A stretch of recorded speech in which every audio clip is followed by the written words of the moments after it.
It began the way many eerie stories do on an ordinary day that hinted at nothing unusual. The sky stretched above with a wan autumn sun, the distant call of crows echoing through the pines. Ranger Lucas Monroe adjusted the brim of his hat, keeping one hand on the steering wheel as he navigated the bumpy forest road. The old pickup rattled with every rut and rock, dust swirling in its wake. Lucas had spent the last 5 years working for the National Park Service, transferring between various stations until he'd landed at Pinehaven Reserve. At first glance, Pinehaven was a gorgeous sweep of wilderness, sprawling groves of aspen and fir, small lakes that glistened like jewels, and mountains looming on the horizon. But every local he met seemed to mention rumors of strange lights flickers in the trees at night that couldn't be traced to flashlights or campfires. Though there had never been any official statement about these sightings, they were so frequent that locals had nicknamed the phenomenon the Old Lanterns. Some claimed they were ghosts of loggers who once cut the forest. Others insisted they were fireflies or swamp gas, even though there were no swamps for miles. Yet the stories persisted, whispered at the local diner, repeated around bonfires. Lucas, a pragmatic man by nature, dismissed most folklore as exaggerations. But the frequency of these stories rattled him just enough that he'd once inquired with his supervisor, Ranger Kelly. She shrugged it off. "I've seen them once or twice, but it's probably just reflection from minerals in the soil," she said with an unconvinced expression. Her words didn't match her tone, a low hush that betrayed unease. That day's assignment was routine. Check the boundary lines near the northern perimeter of the reserve, update signage, and verify that no off-road vehicles had sneaked in. But pinned to the bottom of his to-do list was a note in Kelly's handwriting. "Investigate reported lights near Terrapin Creek." Lucas sighed, recalling the conversation. Terrapin Creek was the epicenter of the so-called Old Lantern sightings. He'd read multiple incident logs describing small flickers gliding along the water's edge at night, often vanishing the moment anyone tried to approach. Some hikers swore they had heard voices whispering, though not in any language they recognized. He found himself both annoyed and intrigued. Part of him hoped to lay the rumors to rest once and for all. Another part sensed that if something truly bizarre lurked in the forest, it was better to know and be prepared. Lucas parked the truck on a narrow dirt shoulder near Terrapin Creek. A faint breeze stirred pine needles overhead, creating a whispering sound that merged with the soft gurgle of the creek. The air smelled crisp, tinged with the aroma of damp earth and decaying leaves. Autumn was in full swing, painting the forest in gold, russet, and orange. He took his time surveying the area. Tall conifers stood like silent sentinels, their branches weaving a tapestry of shadows. No footprints marred the ground except for deer tracks. He found no sign of campers, no obvious cause for flickering lights or illusions. As dusk crept closer, Lucas decided he'd wait until dark to see if anything happened. He made a small camp a few yards from the creek, a simple tarp where he could sit and observe. He felt a bit foolish, like a detective waiting for a suspect who might never arrive. Hours passed and the forest transitioned from twilight to night. The wind died down, leaving an almost oppressive hush. Stars winked overhead, framed by the jagged silhouettes of pines. Lucas remained alert, scanning for any glimmers. Initially, there was nothing out of the ordinary. The creek reflected faint moonlight, an occasional nocturnal bird calling in the distance. Then, just as Lucas began to think the rumors were nonsense, he saw it. A light in the distance, bobbing among the trees. He stiffened.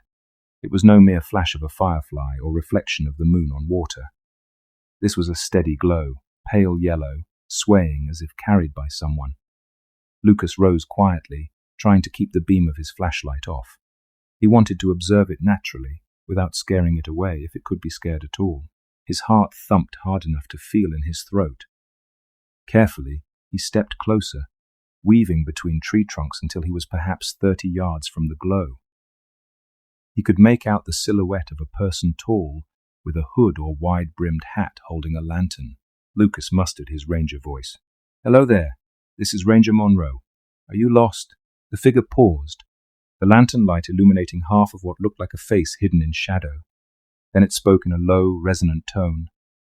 "Leave this place." Something about that voice made the hair on Lucas's arms stand on end. It wasn't loud, but it carried an unearthly quality like multiple faint echoes chasing each word. "Sir or ma'am," Lucas began, stepping carefully over exposed roots. "I'm with the National Park Service. I'm just doing my patrol." The figure lifted the lantern higher, and the glow seemed to intensify. "You should not be here after dark," they said. "I'm warning you." Lucas opened his mouth to ask why, but the question stuck. A chill rippled down his back, an animal instinct that screamed danger.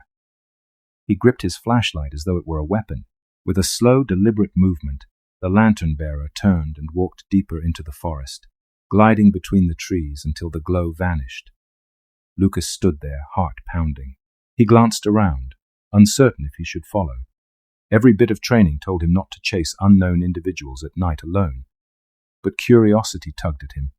Who the hell was that? In the end, caution won. He returned to his makeshift camp, collected his gear, and left the area. He told himself he'd file a report and come back with backup, maybe a fellow ranger. But as he drove away, he couldn't shake the sensation that the figure's warning had been genuine, as though the forest itself conspired to hide something. Back at the ranger station, a squat building perched near the main road, Lucas typed up his report. Encountered unidentified individual holding a lantern in Terrapin Creek area after sunset. They warned me to leave, possibly a vagrant or local eccentric. He felt uneasy using the word vagrant, but he had no other label. The next morning, he planned to consult with Kelly, perhaps do a daytime sweep. For now, he'd rest. The station was quiet at night. There were only 2 bedrooms for overnight rangers, each with a metal cot and a single desk. The walls were austere, and the air smelled like pine-scented disinfectant. Lucas locked the doors, turned out the lights, and sank onto his cot, drained from the evening. Sleep did not come easily. He tossed and turned, mind replaying the lantern's glow in the darkness. When he finally drifted off, he dreamed. In the dream, he stood again by Terrapin Creek under a sky devoid of stars. The only light was that same pale lantern glow drifting through the forest. Yet the dream forest felt distorted trees twisted at unnatural angles. The creek ran uphill, and the wind carried echoes of voices he couldn't understand. He moved as if weightless, feet not quite touching the ground. He floated behind the lantern's light, which flickered in and out of sight between gnarled pines. Suddenly, the light flared, revealing the same figure from earlier, but this time the face was clearer. It wasn't precisely human. The eyes were too large, too reflective, and the mouth was set in a grim line, lips thinning to nearly nothing. The figure lifted a finger to where its lips should have been, as though telling him to remain silent. Lucas froze. He felt a presence behind him, a sense of something enormous looming just out of sight.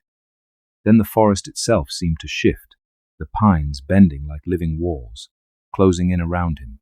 The lantern figure whispered, "I warned you, now you've seen." A monstrous shape lunged from the darkness, and the dream shattered. Lucas awoke drenched in sweat, lungs gasping for air. He lay in his darkened room, heart galloping.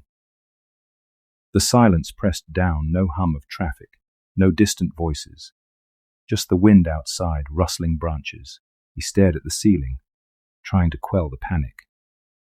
Eventually his breathing steadied. Then he heard a faint sound, so soft he initially thought it was part of the dream. Creak. The door to his room had opened a crack. Lucas jumped, switching on his bedside lamp. The door was ajar by a few inches, as though someone had quietly pushed it open. A moment of sheer dread ran through him.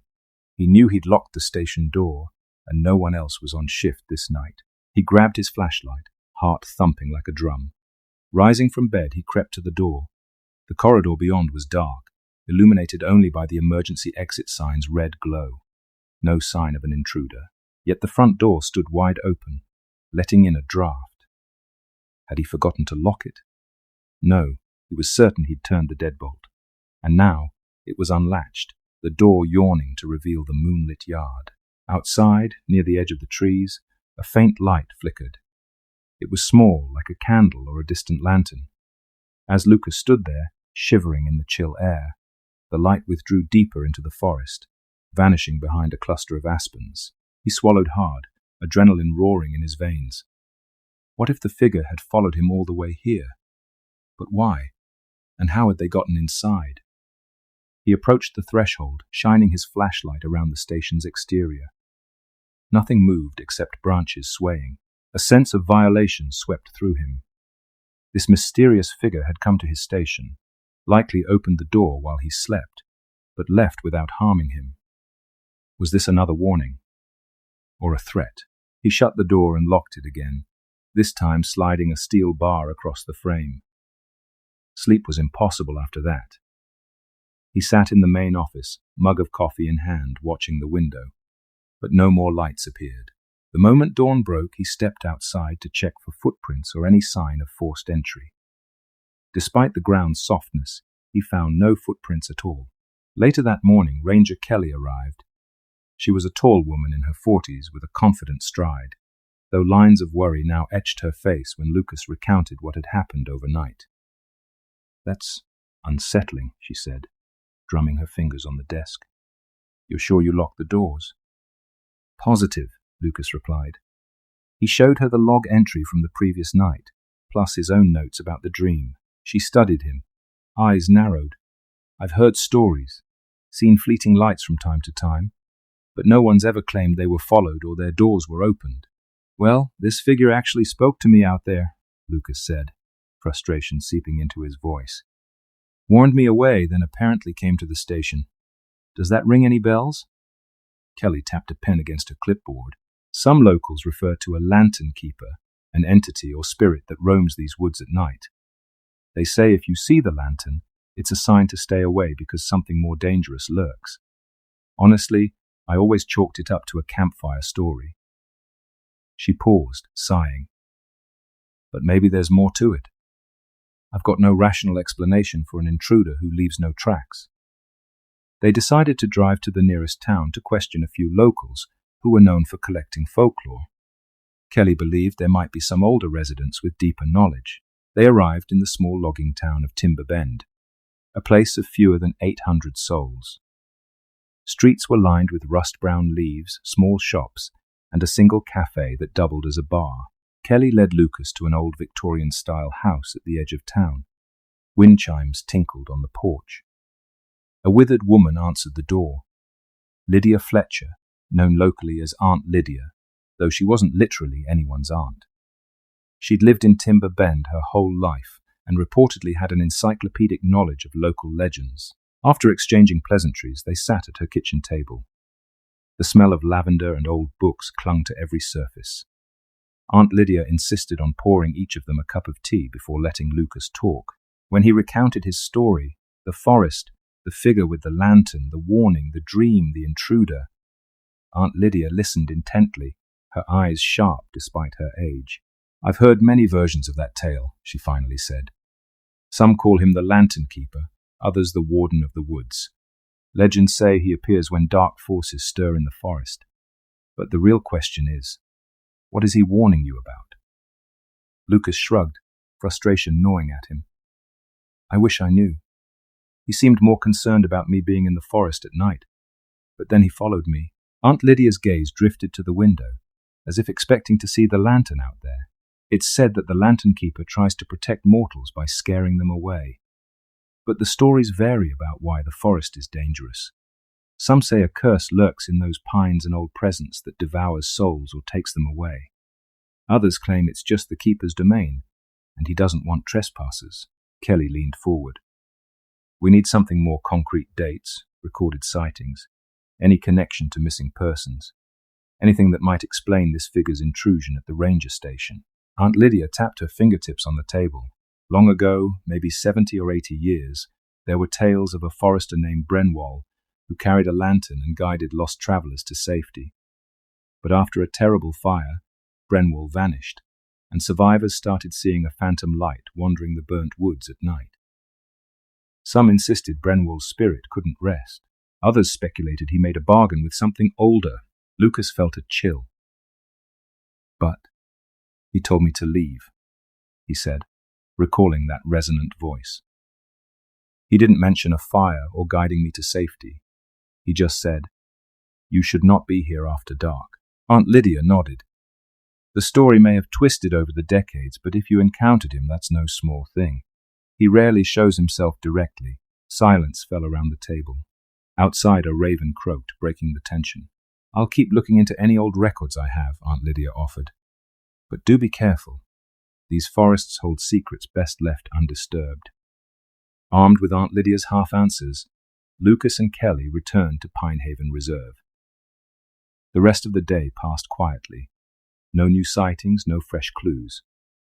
Lucas tried to piece things together while performing mundane tasks like refilling map racks at the visitor center and issuing fishing permits. Yet a nagging unease trailed him.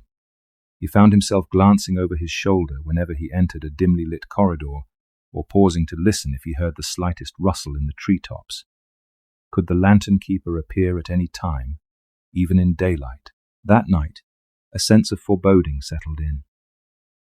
Kelly stayed late at the station, working on inventory, offering to hang around in case anything happened. At midnight, Lucas felt too restless to stay indoors. He told Kelly he was going to check the perimeter near the station, just a short walk. Outside, the moonlight cast long shadows, and the pine needles glimmered silver. Lucas ventured along a gravel path that looped around the station. The hush was profound, broken only by the distant cry of some nocturnal creature. 100 yards from the station, near a small clearing, he caught a glimpse of something in the corner of his eye, a subtle flicker of light among the trees. Tension stabbed through him. He moved closer, hand instinctively hovering near the flashlight on his belt. He spotted it again. A faint glow. It did not bob or sway like before, but it hovered, flickering almost rhythmically. As he strained to see better, a voice, the same low, resonant one, drifted through the pines. "You do not listen." Lucas's breath hitched. He wanted to call out, but found his throat suddenly dry. The glow intensified, and he made out the faint silhouette of the lantern keeper. This time, though, the figure stood partially hidden by a broad pine trunk. Only the lantern was clearly visible. After mustering some courage, Lucas called, "What are you warning me about?" No response. The figure watched him, or seemed to watch him, through the gloom. A cold sweat broke out on Lucas's forehead. He felt an inexplicable presence behind him, as though something vast and unseen lurked in the darkness. Steeling himself, Lucas took a step forward, but the lantern's glow dimmed abruptly. By the time he reached the tree, no one was there. A chill breeze passed through the clearing, and the night resumed its oppressive silence. Back at the station, he found Kelly in the corridor, rummaging through a supply cabinet. She glanced up as he entered. "You saw something, didn't you?" she asked, reading his pale face. He nodded, swallowing. He was there again, said, "You do not listen," then vanished. Kelly closed the cabinet door. "This is escalating. We need to figure out what he doesn't want us to see." Sleep eluded Lucas the rest of that week. The lantern keeper, though only encountered twice more at a distance, occupied all of his waking thoughts. He was convinced something deeper lay behind the warnings, an old force in the woods that the keeper was trying, in a twisted way, to protect him from him.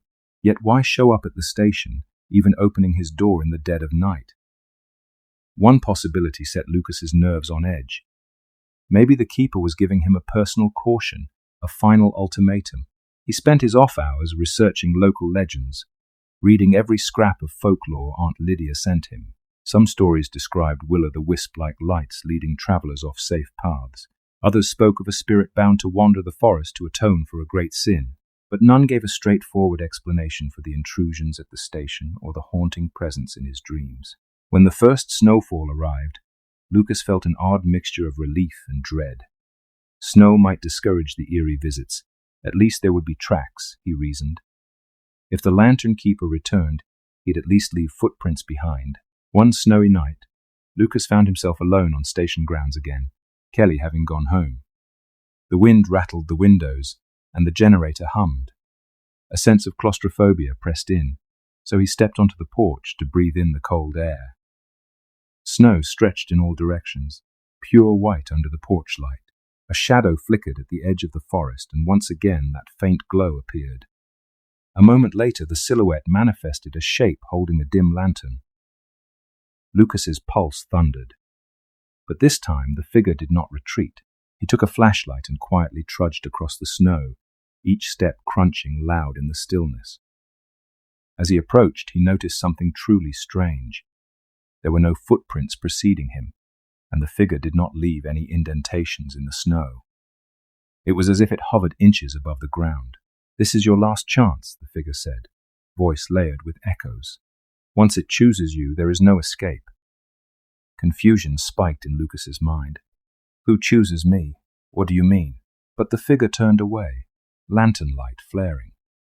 For an instant, the entire forest glowed with an unnatural brightness, revealing looming pines and swirling flakes of snow. Then the light winked out. Darkness returned, leaving Lucas disoriented and alone under the swirling snowflakes. Desperate for answers, Lucas dug deeper into archived records at the local ranger headquarters, a larger facility several miles away. Within dusty filing cabinets, he stumbled on an old incident log from 1937. It mentioned repeated sightings of lights in Pinehaven Reserve and the disappearance of a forest warden named Silas Brenwall. Brenwall? Lucas recalled Aunt Lydia's mention of Brenwall the forester. The log stated that Brenwall was last seen heading into the woods at dusk to investigate unearthly lights. He never returned. His final note read, "I must find the source and put a stop to it.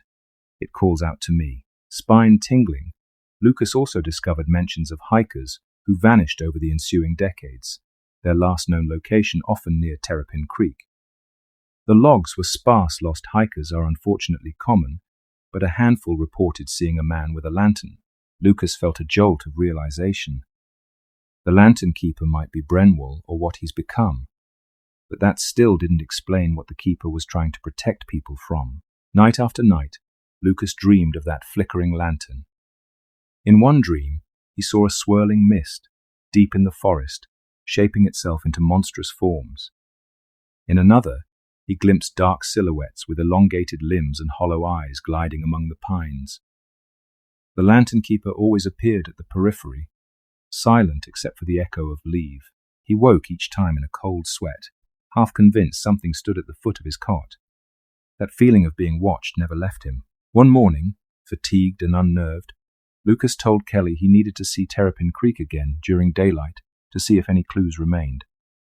Kelly offered to join, but he insisted on going alone, as if the presence demanded a solitary approach. It was a crisp, clear day. Snow still covered the ground, though the creek continued to run. Sunlight gleamed on the water's surface. Lucas parked in the same spot as before, noticing how quiet it felt. Even the usual winter bird song was absent. He walked along the creek's edge, scanning for footprints or any sign of unusual disturbances. Nothing. The entire area was pristine, untouched. The only evidence of life came in the form of deer prints crossing to the opposite bank. As he stood, a sudden swirl of wind rattled the branches overhead. He caught a fleeting whiff of something unidentifiable like damp moss mixed with a metallic tang. The smell vanished almost as quickly as it appeared. Lucas exhaled, frustration mounting. If the keeper only showed up at night, how could he gather clues in daylight? Maybe that was the point. The phenomenon existed in a realm that overlapped with night's shadows. Leaving empty-handed, he felt a mounting sense of obsession. He had to know what was going on. His obsession culminated in a dangerous plan. Lucas decided to stake out Terrapin Creek from dusk until dawn, determined to confront the lantern keeper face to face and demand answers. Kelly was uneasy about the idea.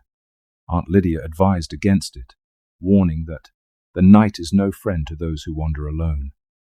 But Lucas's resolve was ironclad.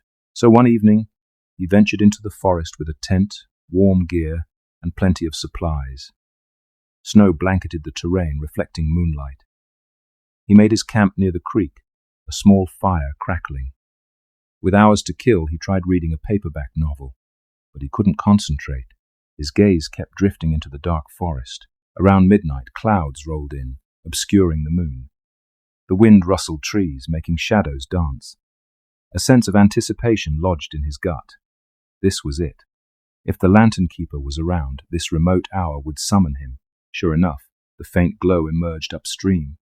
bobbing along the edge of the creek. Lucas stood, heart hammering. He left his fire crackling, grabbing a flashlight, though he kept it switched off to avoid giving himself away. Stepping lightly, he approached the glow.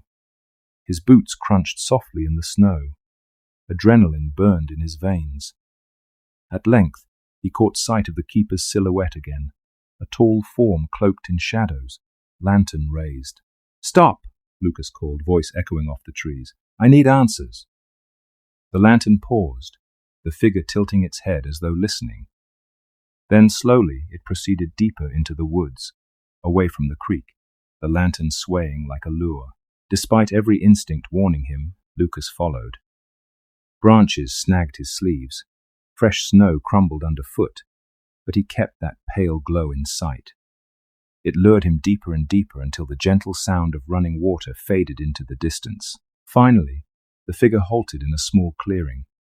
The moon was gone behind clouds, and darkness reigned except for the lantern's light, which illuminated the keeper's gaunt face. It appeared truly ancient, like bark or stone shaped into a human countenance. The eyes glittered with an otherworldly sheen. Lucas's voice shook. "Why do you keep warning me? What is in these woods?" The figure's mouth moved strangely as though struggling to form words. "You were chosen," it said, voice echoing with faint layers. A new chill lanced through Lucas. Chosen by what? The keeper inhaled, or seemed to, as if gathering breath. "The forest hunts," it answered cryptically. "A presence older than memory. Some call it the devourer, others simply the darkness.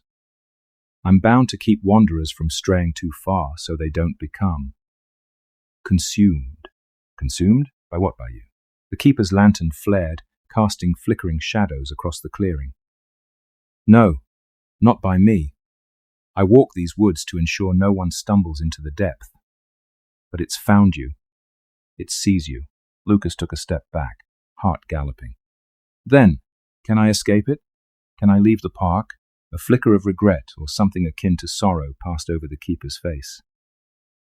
"The choice was sealed when you first saw the lantern. My warnings were not enough. It's near. It wants a host." Before Lucas could speak, a terrible hush fell, swallowing every noise. Even the wind paused.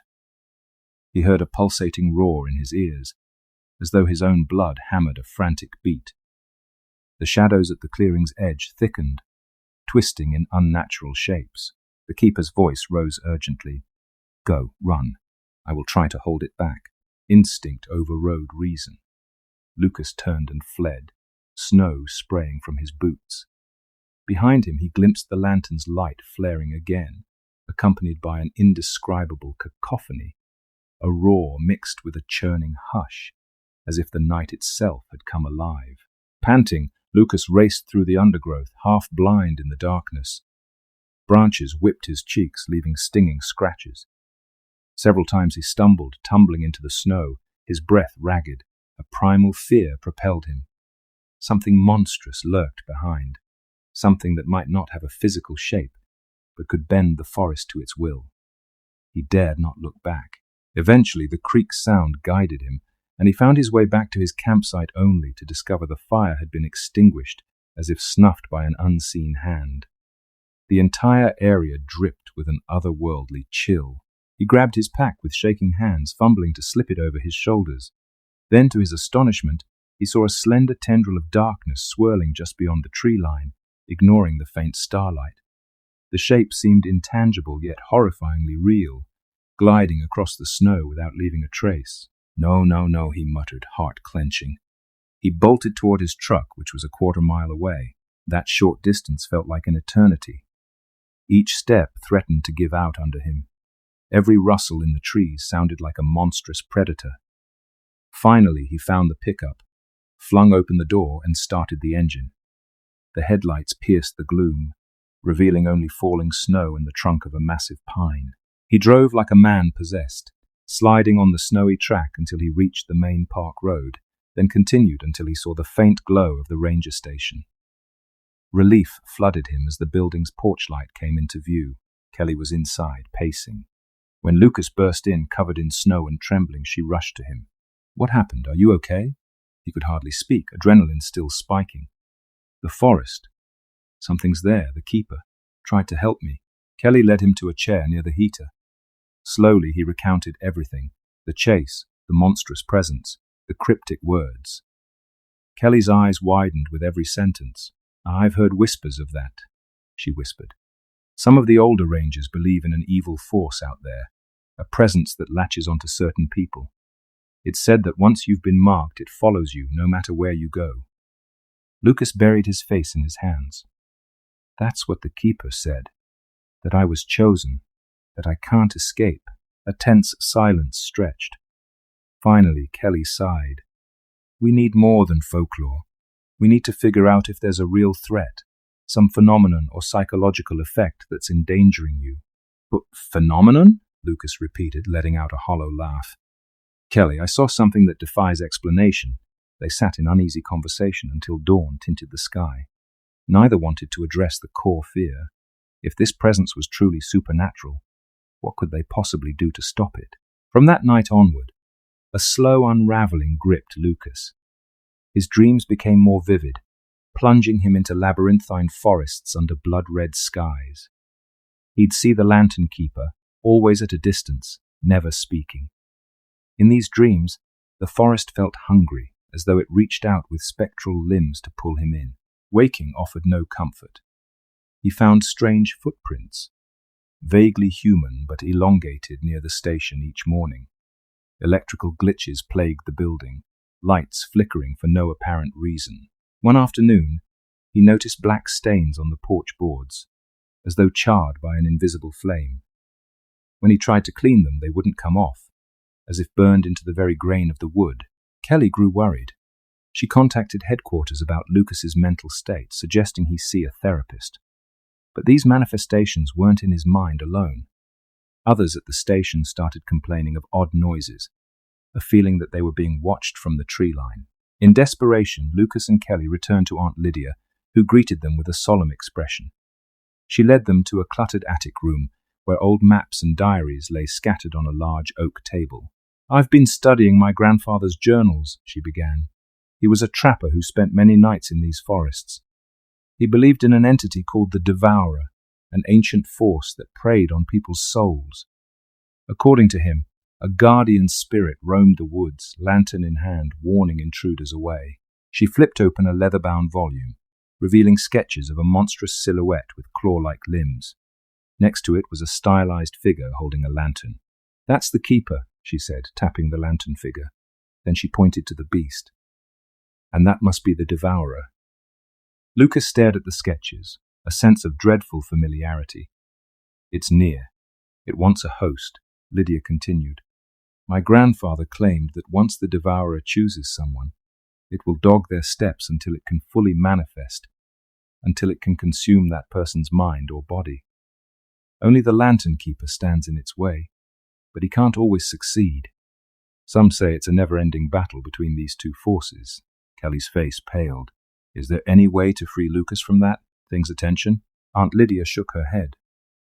"Legends speak of a ritual or offering that might placate the Devourer, but it's all speculation. My grandfather wrote that the keeper tries to drive people out of the forest before the Devourer marks them. Once marked, you become a beacon for that evil presence." Lucas felt numb. "So it's unstoppable?" Lydia patted his arm gently. "Sometimes the only way to break free is to leave entirely, to go somewhere so foreign that the Devourer can't follow. But even that's not guaranteed. The old tales say it can cross vast distances if the bond is strong." A week later, things reached a breaking point. Strange footprints multiplied around the station every morning. The black stains inside the building spread, forming swirling patterns across the floor and walls. Electronic devices malfunctioned. Tension soared among the staff, many of whom sensed a lurking threat but didn't understand its source. Lucas, feeling the weight of guilt, that he was the cause, decided he had to act. He resolved to return to Terrapin Creek one last time, to confront the Keeper or the Devourer itself. Maybe he could end it, or at least draw the presence away from the station, and its innocent staff. Kelly begged him not to go alone, but he insisted. I'm the one it wants. If I confront it, maybe I can keep everyone else safe. Armed with a flashlight, a flare gun, and a growing fatalism, he hiked to Terrapin Creek at twilight. Snow still draped the forest, though patches had begun to melt, creating slushy terrain. The sun dipped below the horizon, the sky a palette of reds and oranges that quickly bled into purple twilight. At the creek's edge, he lit a small lantern of his own, a feeble attempt to mirror the keeper's light. Hours passed, no sign of the keeper, no sign of anything. The temperature dropped, and the silence deepened. Then, around midnight, the forest changed. The wind stopped, the creek's babble faded as though muffled behind invisible walls. A suffocating hush enveloped the area. The hair on Lucas's arms stood on end, primal fear gripping him. A shape coalesced at the edge of his vision. Not the lantern keeper this time, but something darker, a swirl of shadows that condensed into a looming figure with elongated limbs. Its eyes were empty hollows, and a malignant energy radiated from it, like heat shimmers off asphalt. Lucas's blood turned to ice. He tried to speak, but his voice died in his throat. The creature glided forward, silent as death, the snow beneath it untouched. Suddenly, a burst of light flared to Lucas's left. The lantern keeper appeared, lantern blazing bright white. The creature recoiled, letting out a silent shriek that pounded in Lucas's skull. Leave, the keeper commanded, directing Lucas away from the confrontation. But the devourer lunged, spectral limbs reaching. Desperate to help, Lucas aimed his flare gun at the monstrous shape and fired. A bright red plume sizzled through the air, momentarily illuminating the clearing. The devourer hissed, if one could call that voiceless shriek a hiss, and for an instant it seemed to shrink back. The keeper seized the moment, stepping between Lucas and the creature. Lantern light pulsed, intensifying until it rivaled the glow of a full moon. The devourer writhed, shadows twisting around it. Lucas scrambled away, eyes stinging from the brightness. He could barely see, but he sensed movement in the corner of his vision. The devourer's shape flickered, as though fighting to remain coherent. The keeper advanced, swirling the lantern in a slow arc. A humming chant, or something akin to it, filled the clearing, yet the devourer was not defeated. It lashed out, a dark tendril piercing the air. The lantern keeper staggered, a guttural moan escaping. The lantern's glow faltered. Lucas realized with dawning horror that the keeper might lose this battle. Summoning courage he didn't know he had, he picked up a fallen branch, thrust it into his own small lantern flame, and brandished it like a torch. Charging forward felt like running into an invisible tide of malevolence. Each step weighed 1,000 pounds. The devourer turned its hollow gaze on him, and Lucas felt his soul tremble. But he continued, thrusting the burning branch at the swirling shadows. A flash of furious light exploded from the keeper's lantern, accompanied by a thunderous crack. The devourer wavered, shrieking silently once more, then dissolved into roiling darkness that dissipated among the trees. In the aftermath, the clearing fell quiet. The lantern keeper stood there, lantern raised, flickering unsteadily. Lucas's chest heaved, heart pounding. "It's gone?" he managed to say between breaths. The keeper's voice was faint. "For now, it will return." Lucas stepped closer, noticing that the keeper's form looked more transparent, as though drained of substance. "What can I do?" The keeper gazed at him with those uncanny eyes. "Leave these woods forever. Do not return. If you remain, it will find you." Lucas swallowed hard. "What about you?" A sorrowful pause, then softly, "I am bound." With that, the keeper faded into the night, lantern glow diminishing until only darkness remained. Shaken, Lucas stumbled back to his truck, not even caring about the gear he left behind. Dawn found him knocking on Kelly's door, disheveled and ghost-pale. He told her everything. "We have to inform everyone," she said, though her voice trembled. "We can't let hikers wander off trail now." Lucas only shook his head. "We can't fight that thing with warnings alone. It's ancient, unstoppable. The keeper can only hold it at bay." With a heavy heart, he resigned from his post at Pinehaven. Kelly wasn't surprised. She'd seen how deeply this ordeal had broken him. He packed up his few belongings, loaded them into his old pickup, and prepared to drive as far from Pinehaven as possible. The morning he left, he found a small gift basket on his truck's hood, an assortment of local pastries, and a handwritten note from Aunt Lydia. "Take care, and may the lantern keeper's light guide you to safety." He wiped away tears, wondering if he'd ever know peace. Lucas drove for hours, miles upon miles away from the forest that had become his nightmare. Late that night, he pulled into a roadside motel, battered by exhaustion. In the cramped room, he sank onto the bed, images of swirling darkness still haunting his mind. Sleep came fitfully. At around 3 a.m, he woke with a start, the echo of a familiar presence prickling at the back of his neck. For a moment, he was sure he saw the faint glow of a lantern through the thin curtains. Heart pounding, he rushed to the window and peered outside.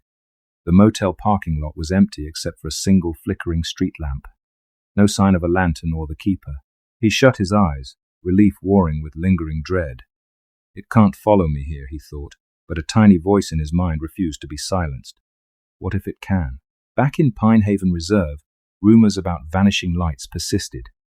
Occasionally, campers would report a flickering glow in the night, only to find no trace come morning. Some claimed to see a tall figure with a lantern, drifting among the pines. Word spread that the forest was haunted, that a spirit tried to warn people off certain trails after dusk, and sometimes, in the hush before dawn, someone might see 2 silhouettes in the distance, one bearing a lantern, the other looming in swirling darkness locked in an eternal standoff. As for Lucas, he continued to drive, drifting from one place to another, chasing the hope that he could outrun the shadow that had once singled him out. But in every lonely rest stop, every silent stretch of highway at night, he'd find himself peering into the darkness, wondering if the lantern keeper was still out there, if the devourer's silent footsteps were drawing near. Perhaps on some nights, he'd even catch that pale glow on the horizon and feel a pang of mixed terror and gratitude-terror at the memory of the devourer, and gratitude that someone, something, still tried to keep the darkness at bay. Because deep down, Lucas understood the keeper's final warning: the forest hunts, and no one can stay hidden forever.